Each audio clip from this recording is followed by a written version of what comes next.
हाँ, आज हम बात करेंगे गैसेस स्टेट की गैसीय अवस्था। और गैसीय अवस्था में हमारे सिलेबस में गैस के बारे में है।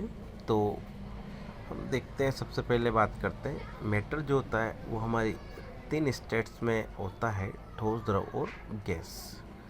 यहाँ स्पेशली हम गैस के बारे में बात करते हैं तो गैस में कहा जाता है कि कण जो होते हैं दूर दूर होते हैं और गैसों में अणुओं के मध्य जो आकर्षण बल क्या होते हैं बहुत कम होते हैं।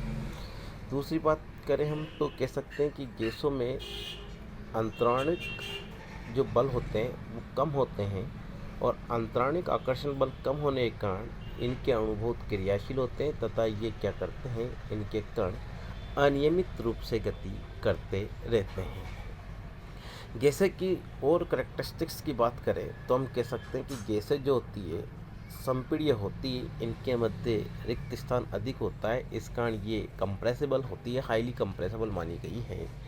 और इनकी जो आकृति है वो निश्चित नहीं होती और आयतन भी क्या नहीं होता, निश्चित नहीं होता। तो ये गैसों के बारे में अपन बात की अपन ने। तो ये गैसों की कुछ प्रॉपर्टीज है जो अपन ने बात की। अब हम बात करते हैं आगे चैप्टर में कि साहब गैस लॉज। तो गैस लॉ को पढ़ने से पहले हम कहते हैं कि गैसों को मुख्यतः 2 वर्गों में विभाजित किया गया है। एक तो होती है आदर्श गैसें और एक होती है वास्तविक गैसें। हम सबसे पहले बात करते हैं जो आइडियल गैसें किसे कहा गया है, तो वे गैसें जो प्रत्येक ताप व आयतन पर गैसों के नियम का पालन करती है वो गैसें आदर्श गैसें कहलाती है। यानी कि वो गैसें जो गैसों को नियम का पालन करें हर टेम्परेचर, प्रेशर और वॉल्यूम पे, तो वो गैसें कहलाती है आइडियल गैसें। वास्तव में ऐसी गैसें बहुत कम होती है, या यूँ कहें कि हम होती ही नहीं है। दूसरी होती है रियल गैसें। रियल गैसें क्या होती है, तो हम कह सकते हैं कि वे गैसें जो प्रत्येक ताप व आयतन गैसें के नियम का पालन नहीं करती वो क्या कहलाती है, वास्तविक गैसें कहलाती है। यानी कि नेचर में ज़्यादातर जो गैसें होती क्या होती है, रियल गैसें होती हैं। वे गैसें, या यूँ कहें कि वे गैसें जो उच्च दाब और निम्न ताप पर गैसों के नियम का पालन करती है वो क्या कहलाती है, वास्तविक गैसें कहलाती है। तो कोई भी गैस हो ज़्यादातर वो हाई प्रेशर और लो टेम्परेचर पे क्या करती है, गैस लॉस को क्या करती है, फॉलो करती है। इस कारण वो गैसें क्या कहलाती है, रियल गैसेस कहलाती है। नेक्स्ट अब अपन बात करते हैं कुछ गैस लॉस की। तो गैस लॉस में सबसे पहले अपन लेते हैं बॉयल्स लॉ। बॉयल्स के अनुसार स्थिर ताप पर किसी गैस के निश्चित द्रव्यमान का जो आयतन होता है वो उसके दाब के क्या होता है, व्युत्क्रमानुपाती होता है। कोई गैस है अपन और उस गैस की वॉल्यूम और प्रेशर की बात करते हैं। जो बॉयल्स होता है वॉल्यूम और प्रेशर में रिलेशनशिप देता है किसी गैस के लिए। तो V is inversely proportional to pressure और here we can say P is equal to constant. अगर बात करें अपन दो गैसों के लिए, अगर दो गैसों के लिए दाब क्रमशः P1 और P2 और उनके आयतन क्रमशः V1 V2 हो, तो अपने पास जो इक्वेशन बन जाती है वो बन जाती है P1 V1 is equal to P2 V2 और we can say P1 divided by P2 is equal to V2 divided by V1। तो ये अपने पास बायल्स का नियम है। बायल्स कहता है कि यदि आप प्रेशर बढ़ाओगे तो वॉल्यूम क्या हो जाएगा, गैस का कम हो जाएगा। या यूँ कहें कि वॉल्यूम बढ़ेगा तो प्रेशर क्या होगा, कम होगा।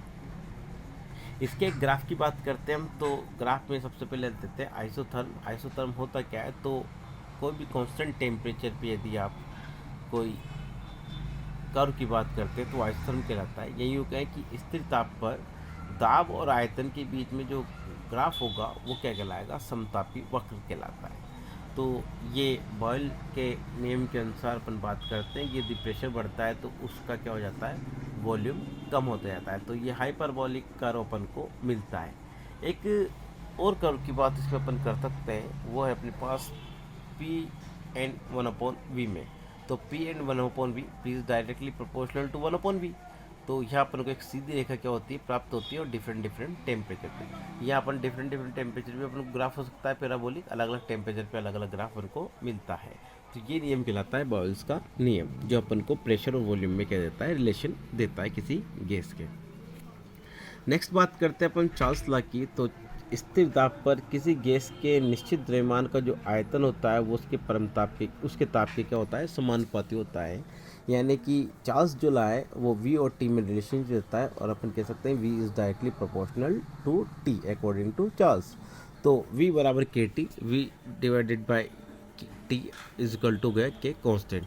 यहाँ अपन वही दो गैसों के लिए बात करते हैं। दो गैसों के लिए यदि आयतन V1 V और ताप T1 T2 हो तो अपन कह सकते हैं V1 divided by T2 T1 V2 upon T2, और we can say V1 upon V2 is equal to T1 upon T2। तो ये अपने पास रिलेशन बन के आ जाता है दो गैसों के लिए आयतन और ताप की।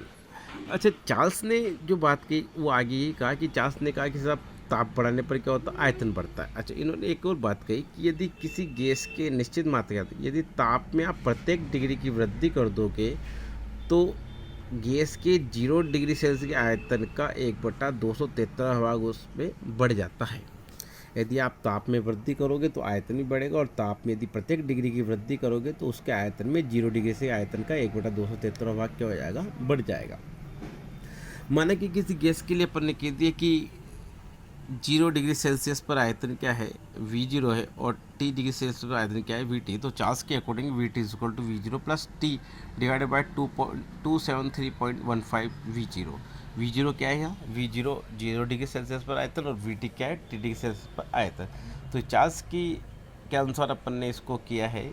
चार्ल्स के अनुसार अपने पास ये फाइनली अपने पास ये इक्वेशन बन के अपने पास आ जाती है, जो अपन को समझाती है कि साहब ताप में 1 डिग्री सेल्सियस की यदि आप वृद्धि करते हैं आयतन में वास्तविक आयतन का 1/273 भाग बढ़ जाता है। यहाँ अपन ने इस इक्वेशन में जो 273.15 T को रिप्लेस किया है वो किया है T से, और 273.15 को रिप्लेस किया है T0 से। तो ये परम ताप को बताता है, ठीक है। परम ताप की फॉर्म में अपन ने इसको लिख दिया, सेल्सियस में नहीं। बात करें आगे, इसको अपन ग्राफ खींचना चाहें तो ग्राफ अपन कर सकते हैं कि स्थिर दाब पर गैस के आयतन और ताप के मध्य जो आरेख कहलाएगा वो क्या कहलाएगा, समदाबी वक्र कहलाएगा। तो V और T में एक स्ट्रेट लाइन अपन को मिलती है जो कहता है कि ताप बढ़ाने पर आयतन क्या होता है, बढ़ता है। अच्छा, एक बात और, अपन इसको उल्टा भी कह सकते हैं कि साहब ताप कम करोगे तो आयतन भी क्या हो जाएगा, कम हो जाएगा, और एक ताप ऐसा होना चाहिए जो आयतन क्या हो जाएगा, 0 हो जाएगा। तो बिल्कुल इस इक्वेशन को अपन कह सकते हैं कि VT is equal to V0। इस इक्वेशन की बात करें, उपरोक्त समीकरण में यदि T का मान -273.15 डिग्री सेल्सियस लेने पर गैस का आयतन क्या हो जाना चाहिए, 0 हो जाना चाहिए। ताप कम करते जा रहे हैं, ताप कम करते जाओगे तो आयतन भी 0 हो जाना चाहिए, और हो जाता है सर।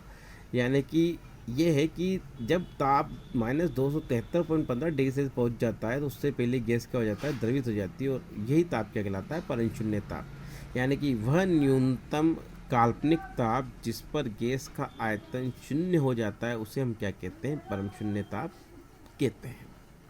तो ये अपने पास चार्ल्स का रिलेशन था जो V और T में रिलेशनशिप अपन को देता है।